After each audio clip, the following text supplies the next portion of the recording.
Well, as a marketer, I can tell you that the future is always being planned.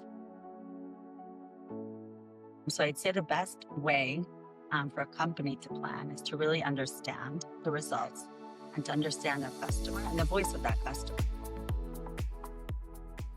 Did we touch upon what matters? Did we touch upon the pains? Did we respond to those pains? Did we optimize based on the voice of the customer?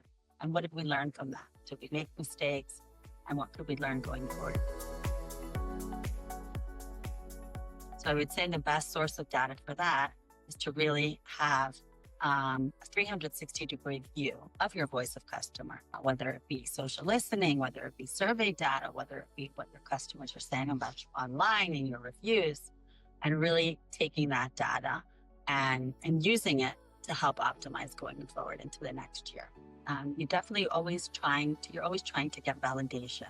If you think one thing and you kind of take some of your data sources to utilize to create a specific campaign. So to get validation, I feel like you really need to keep looking at your data to gather the data across multiple sources, and then have that, in a real-time way. Things change so quickly these days, and if we're not on top of it, then we really lost that battle.